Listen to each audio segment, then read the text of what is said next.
Welcome to Married to Movies.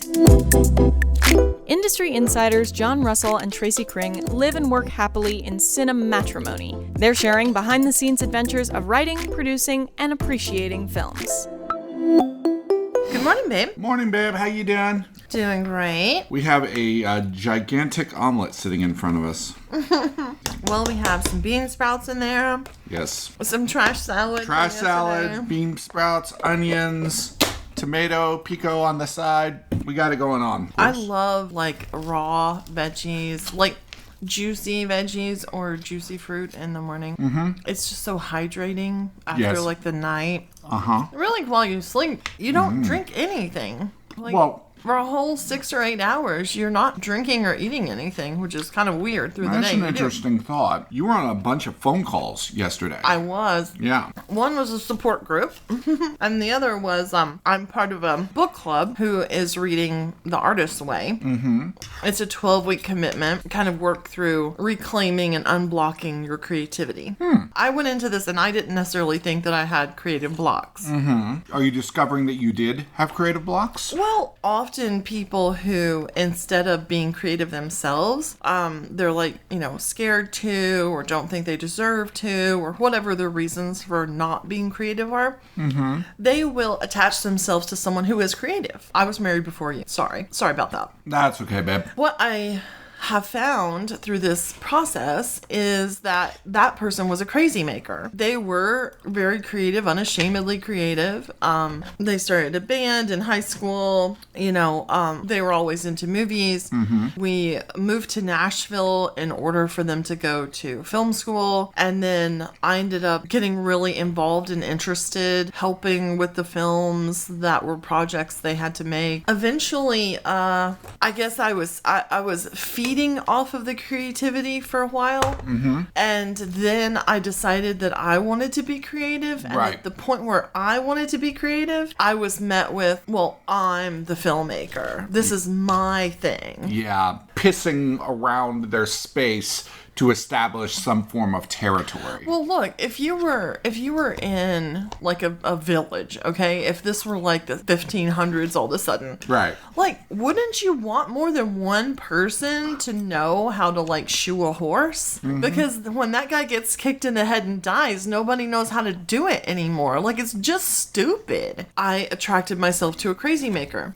and I think when I've worked with other people, I have heard things like, I'm the writer, I'm the director, I'm the this or that. And I think that's Stop talking about my relatives. I think that's kind of the telltale sign that you're working with a crazy maker, somebody who really values their own ego and drama above being creative. Mm-hmm.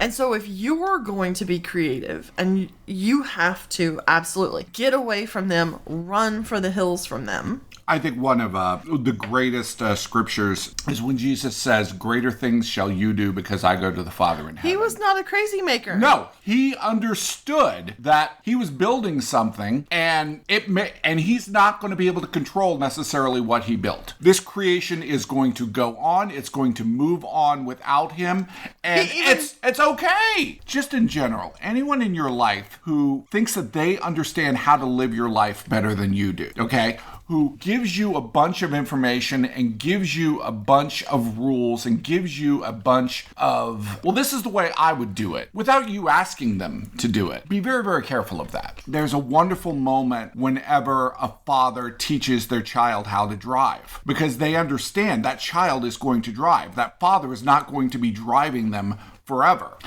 And a good father understands that that son will be his son forever, unless he tries to control that son's life, and then that relationship gets broken. Stop talking about your relatives. Sprained, not broken. And really all that stems from insecurity. Will you love me? Am I the most important thing in your life? Am I any good?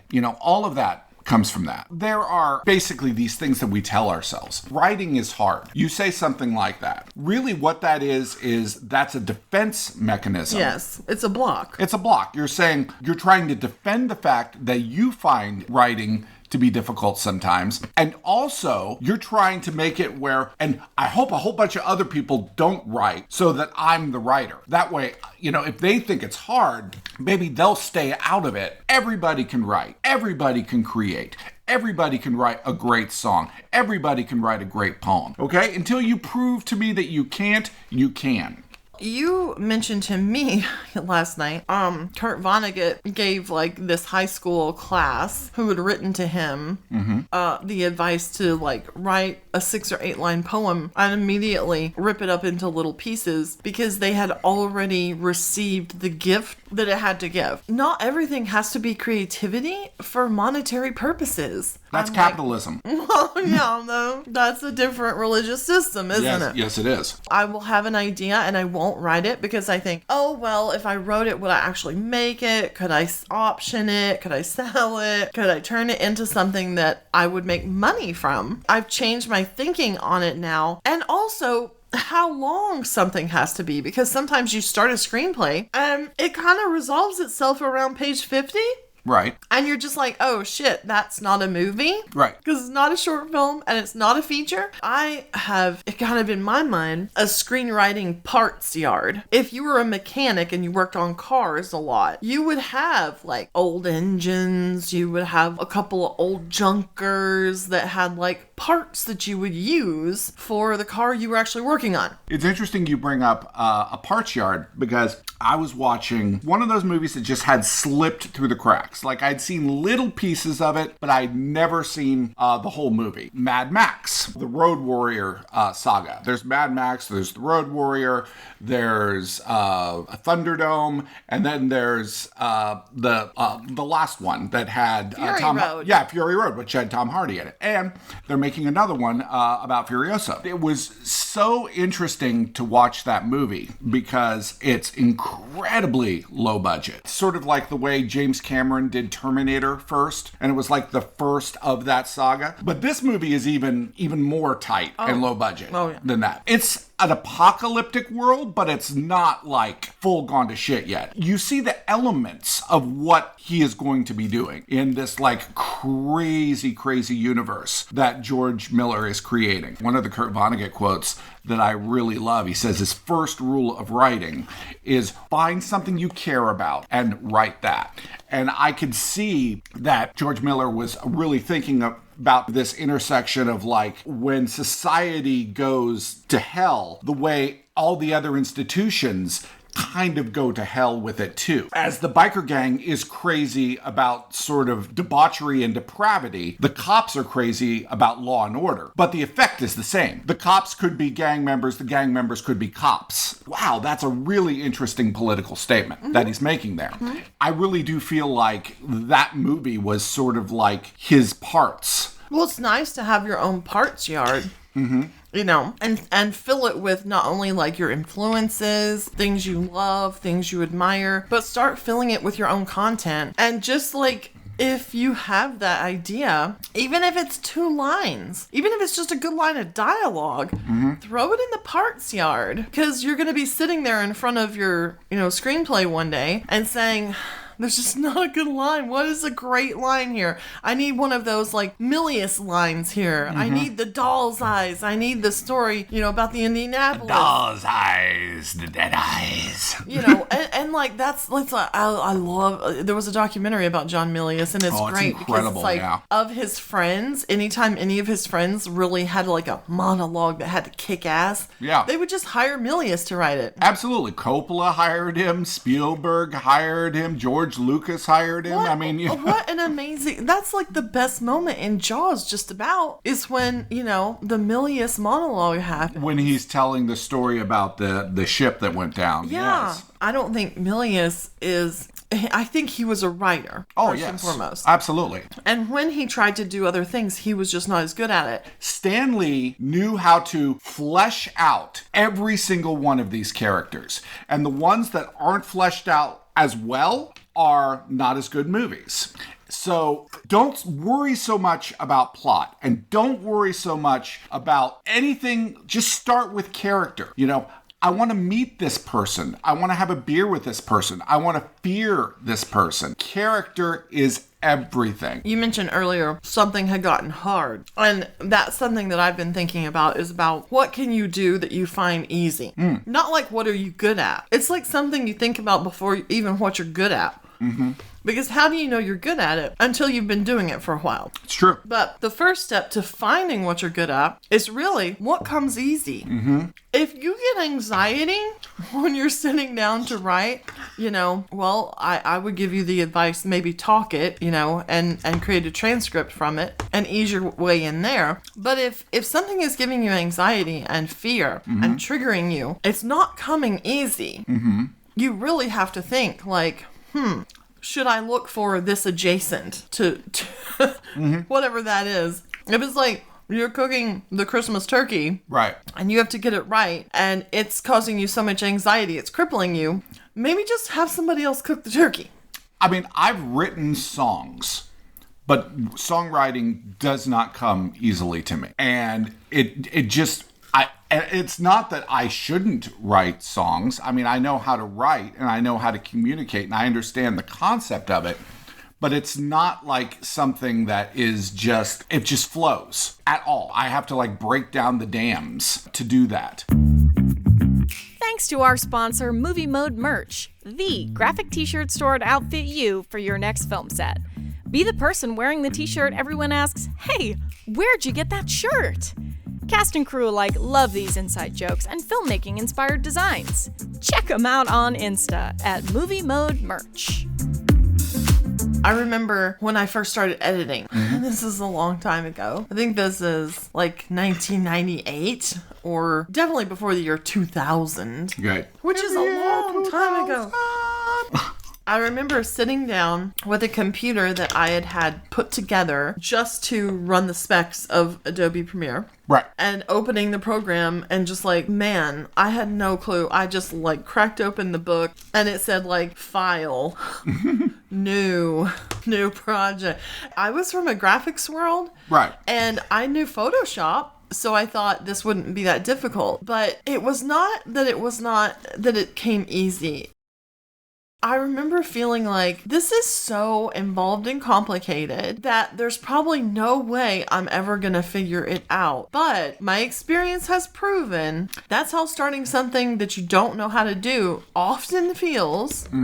And within probably a few months, if I just commit to putting effort in, it will eventually be so ingrained and so like just my muscle memory that I will never even think about this first page of file, open, new, project. I will never even think about it again. There's always something that is sort of like, this is the thing that you have to overcome if you're actually going to do this thing. Like when you're playing guitar, you're going along and it's like, oh, I'm G. Oh, I'm D. Oh, I'm E. And then F. F stands for fuck you and your fingers. Exactly. And if you can get past F, then amazing things can happen. But there are a percentage of people who learn the guitar who never get past F. Most rock and rollers. I can edit the hell out of music. And thankfully, you taught me, because of your knowledge of music as a bass player and playing music, understanding it in a way that I can't. You taught me, like, I would show you, like, an edit and I would have had to trim the music in some way.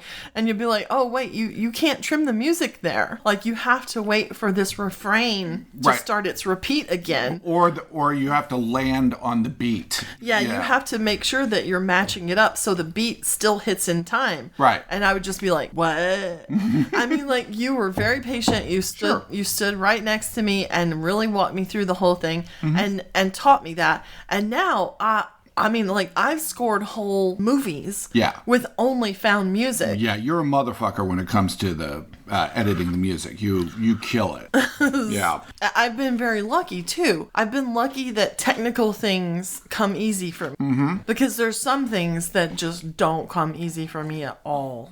Sewing, I can't tell you how much smoke has come out of a sewing machine because I tried to use it, and I'm not kidding. How do you know what to keep working on once it becomes difficult? Because not everything is going to be easy for you to start with. Or is something easy not necessarily mean that, you can just immediately do it? I don't think it means that it's just, boom, I can edit and not even learn how to use this software. I've had so many people come to me and talk about screenwriting. Their actual stumbling block is not that they don't have a story to tell, but honestly, this is the truth. It is just because they don't know how to format it. Right. And I don't understand that. Right. The hardest part of writing a screenplay is coming up with the story and the characters and the dialogue and the plotting. That's the hard part. Right. The software, who gives a heck? Well, yeah, but like, what software do you use? Do you use like Celtics online, or do you have to have Final Draft, or how do you do the indentations? I'm just like, who gives a fuck? Write it in a fucking notepad on your phone. I don't care. Right. You can pay somebody to do that part. Right. There are people all over the place that know how to do that part, that have the ability, the software. Give them the ability to make a version where they edit some of that down. I'll read something someone's written like that, and I'll be like, wait, hold on. We actually need the information about like the room that they're in. Right. They just came into a room and all of a sudden sat down and started talking to someone, but they didn't describe where we were at. It may just say office, interior day. Right. Now all of a sudden, are we in a conference room? Because like, you're communicating to the filmmaker what they have to procure. Right. And if you just say office day, that could be a waiting room in an office. Right. That could be anything. And if there's really no context clues where it's taking place, you have to creatively write that into your paragraph. Write the crap, team up with somebody who can help you format it correctly. You don't need very much either. You don't have to describe, everything and the paint on the walls or whatever. Just a word like shabby will tell somebody exactly what, because they will come up with their version of what shabby is. Unless it's important to you that they are actually seeing what your version of shabby is, because maybe your version of shabby is like shabby chic, okay, where it's purposefully shabby. But if you told me that it was a shabby office and it had a typewriter in it. Yeah. Because the character was a Luddite. Right. That tells me about the character. They're going to be confused when they're using their phone. They're going to be confused by technology throughout the script. Right. They're going to appreciate old school things. They might drive an old school car. That, just telling me that little piece of information is a huge character development. Right. Of what kind of office they have. And also, whenever you, let's say the production designer hears that it's a shabby office with a typewriter in it, but we know it's the year 2020. Well, I remember I watched the documentary Crumb, which was probably one of my favorite documentaries about the cartoonist and the artist Crumb. And I remember that he had a very specific way of dressing. Okay, he wore these like very old-fashioned hats, and I remember, and for some reason this always stuck with me. And he pointed out where he was sitting in a mall, and he was looking around, and he pointed out that everybody was wearing the brand of some corporation. Okay. And he said that basically all these people are just like billboards walking around for these corporations. Right.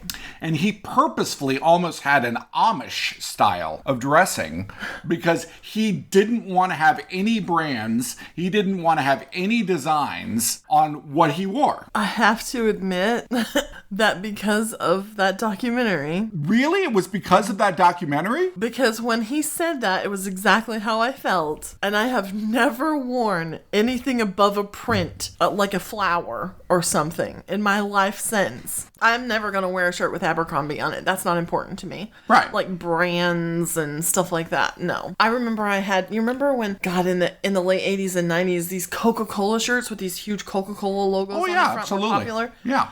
And they were so expensive. And that was a big investment, like, for my mom to make, for me to have one of those shirts to be cool. Right. And I hated it. First of all, the way that it landed on your body, it just made your tits itch all day. Like, I was like, how are these bitches wearing these shirts? This is uncomfortable as fuck. Right. And I'm just like, what? Why am I not getting paid to wear this damn shirt?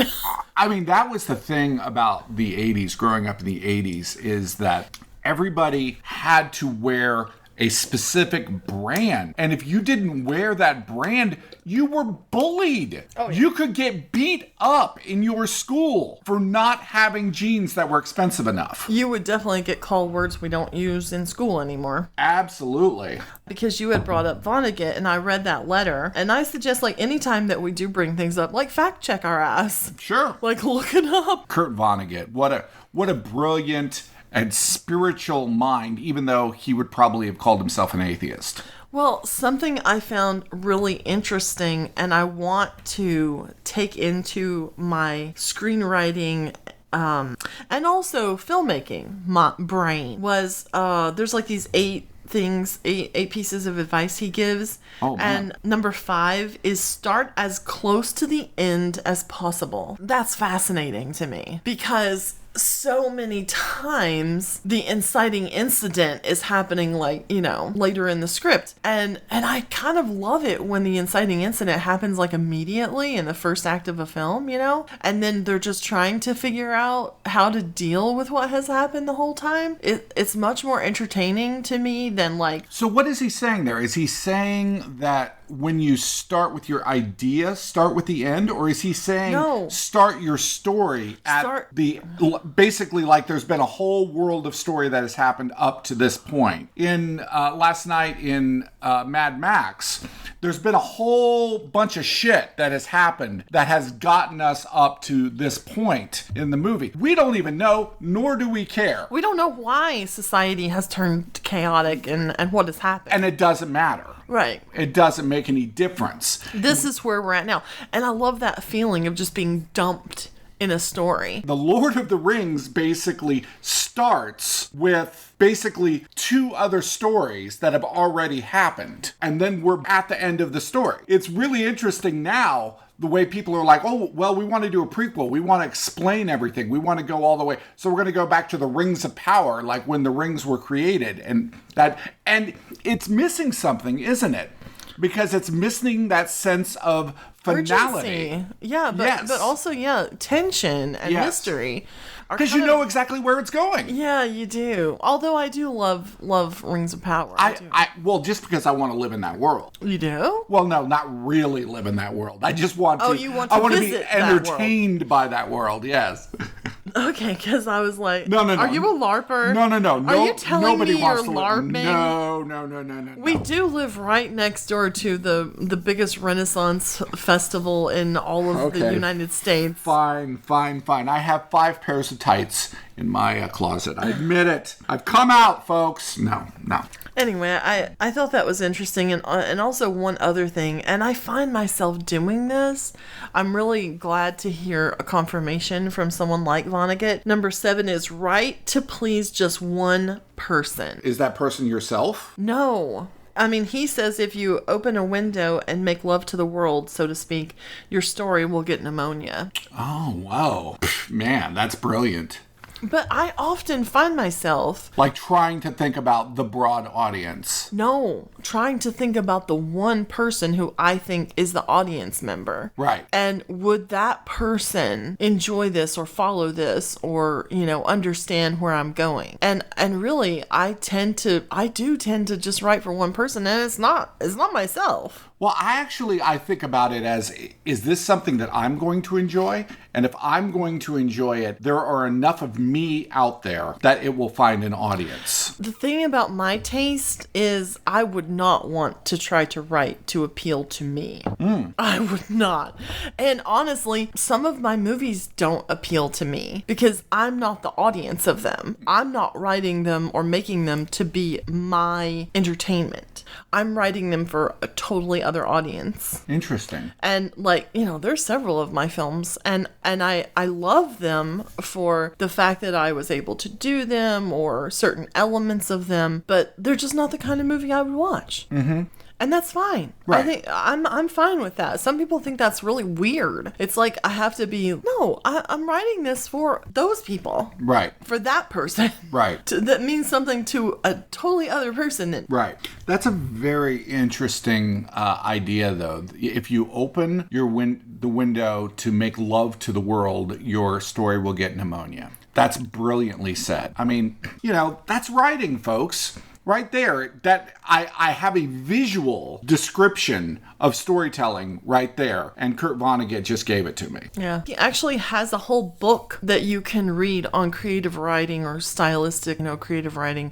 And of course, Stephen King on writing. But That's the Bible. In the blink of an eye, the way that he edits and the way that he follows the eye line of the characters brought a whole new element of not only shooting movies but editing movies for me, because I connect now a lot more to what my character is looking at and seeing. And it just kind of like gives you a little window into their mind without saying anything, which is really cool to be able to kind of manipulate, especially like if it's a tense scene. There was this whole segment in Mad Max yeah. that it was just like all about like what's going to happen to Mad Max's wife. They built the tension. It was forever. No, but okay, so the juxtaposition of like them being happy and having a baby and being like so happy as this little family, and then we kind of the montage slows down and we're just kind of like on the farm with them, and she's going swimming. Right. And she walks a really long way to go swimming. Like through this forest. And you're just like, this is not good. So then she she goes into the water and she comes out and she's laying, and the camera's like on her in this like very kind of voyeuristic way where it's like somebody's coming. Something's happening. She's getting raped. Yeah, exactly. It's like you're waiting for her to get raped and killed. Yeah. That's what you're waiting as the audience for. But then she's chased through the woods. We make it back to the farm. We make it back inside, Mad Max has gone out into the woods to see who was following her. And then just when she's starting to relax, the tension, it's just a great sequence of tension. It almost doesn't even feel like it belongs in this movie. No, I know. It's so separate. Yeah, it's almost like all of a sudden there's an Alfred Hitchcock movie in the middle of the Mad Max movie. And sometimes this happens to me in an edit. I don't start at the beginning. I start with a scene I really want to cut. Like I'll sync all the footage, but then I'll be like, the scene I'm really jazzed to edit is this scene. And it feels like if I were editing that Mad Max, that would be the scene I would have been really jazzed to edit. And I would have kind of overdeveloped it. Well, we've talked about just between you and me, which is like the eating your vegetables. That's what you call it. That's what he calls it to me. Like that I want to do all of the scenes that I want to edit first, and then I leave my vegetables to the end. So they're cold and mushy on the plate, and you can't leave the table. Vegetables. Yeah. That's right. You're not going to be able to watch TV until you eat your vegetables, Tracy. I know, and I absolutely do that. But a lot of times they're like connective tissue scenes. They're not, or maybe sometimes, I save like a really emotional thing. If I'm going through something, I may save a super emotional thing because I'll cry the whole time I'm editing it. And sometimes I just can't go there yet. Well, I think that Kurt Vonnegut is always somebody that we can return to. I'm going to have to look and find out what those other things are. I'm constantly looking for inspiration and input from the universe at all times. I want it. My antenna are up. And you're always looking for weird, too. Always looking for weird. Looking for the weird, looking for input. So, folks, if you can give us any weird or give us any input, or even better, give us weird input, reach out to us because we're always looking for it. It's hard not to get romantic about movies. Thanks for listening to Married to Movies. Jon and Tracy will meet you for breakfast tomorrow. Thanks to our sponsor, Movie Mode Merch, comfortable graphic tees made by and for awesome filmmakers to wear on set and off. Check them out on Insta at Movie Mode Merch.